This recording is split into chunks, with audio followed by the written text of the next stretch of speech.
Quando a serpente enganou Eva, houve uma afirmação verdadeira ali. Vocês serão como Deus. Uma verdade usada como um instrumento para levar à condenação. Quando Satanás tentou Jesus, ele usou um trecho da palavra, disse: jogue-se essas pedras. Porque a palavra diz que o Senhor envia seus anjos para proteger. Novamente, um trecho da palavra, porém usado como uma ferramenta para enganar. Eu vejo isso se repetindo hoje a respeito da graça. Muitos parecem ter compreendido errado a graça. Através da fé em Cristo, nós estamos debaixo dessa graça. Mas a mesma palavra que diz que é pela fé que nós somos salvos, também diz que sem obras a nossa fé se torna morta. A carta de Tiago, às 12 tribos que estão dispersas no exterior, expressa isso muito bem. Qual é o proveito, meus irmãos, se um homem disser que tem fé e não tiver as obras? Poderá a fé salvá-lo? E à frente é dito que a fé sem obras é morta. Como você pode se basear numa fé que é chamada de morta para estar debaixo da graça de Cristo? Isso não tem sentido, você está enganando a si mesmo. Porventura, não foi Abraão, nosso pai, justificado pelas obras quando ofereceu Isaque, seu filho, sobre o altar? Vede então como que pelas obras o homem é justificado e não pela fé somente. Por obra, você não compreende simplesmente uma lista específica de atividades. Ajudar os pobres, fazer isso, fazer aquilo. Mas sim uma manifestação através das suas atitudes. Se você deixa de cometer pecados para estar dentro da palavra do Senhor, isso é a obra. Então as obras que tornam esta fé viva é a transformação que ela gera nas suas atitudes. Ora, as obras da carne são manifestas e aqui estão: adultério, fornicação, impureza, lascívia, idolatria, feitiçaria, ódio, discórdia, rivalidade, ira, porfia, rebeliões, heresias, invejas, homicídios, bebedeiras, orgias e outras coisas semelhantes. Os que praticam tais coisas não hão de herdar o reino de Deus. Mas é muito conveniente eu rejeitar essa palavra. Então o que as pessoas fazem é focar muito mais na graça. É como se essa pessoa estivesse manipulando a Deus, usando o próprio evangelho. Você não é apenas uma pessoa que está sendo enganada. Você é participante dessa manipulação, porque você usa este engano e você aceita de braços abertos para que possa permanecer na prática dessas coisas. E ainda assim poder dizer: eu sou salvo pela graça. Isso pode funcionar quando você fala para pessoas que também gostam de ouvir isso. Mas quando você estiver diante do Senhor, você acha que essa manipulação de palavras funciona? Lembre-se que quando Moisés vai encontrar o Senhor, ele sobe no monte. O povo fica lá embaixo.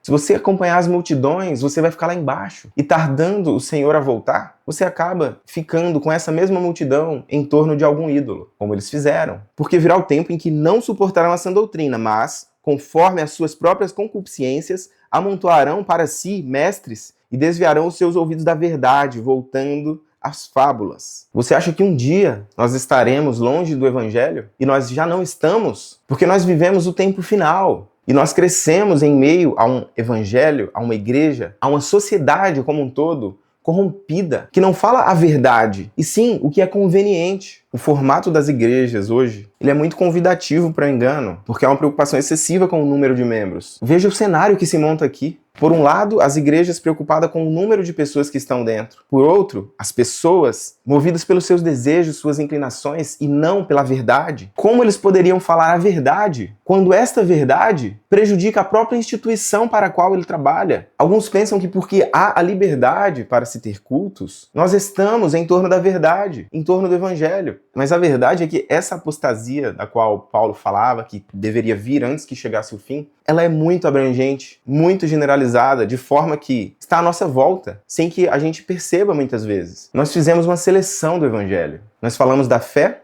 quando ela nos salva a qualquer custo. Nós falamos da graça, quando ela permite que a gente permaneça na prática do pecado. E os outros textos que falam que aqueles que permanecem no pecado não estão unidos a Cristo, esse nós ignoramos. Então o que eu gostaria é que você buscasse o evangelho como centro e não a comunidade, porque muitas vezes as pessoas à nossa volta estão corrompidas por estas ideias. Se você não lê a Bíblia e você não compara por si mesmo as suas práticas na sua vida com o que o Senhor nos fala, você fica em risco de ir para o inferno juntamente com o líder que você tem escolhido para você. Se esse líder está longe da palavra. Quando Satanás usou a palavra para tentar Jesus, Jesus respondeu também com a palavra. Então a resposta está aqui, mas a gente precisa estar com o coração aberto para isso. Estar dispostos a realmente mudar nossas atitudes, para que essa nossa fé na qual nós nos baseamos não seja esta descrita como uma fé morta, que não gera qualquer mudança de atitude ou qualquer transformação.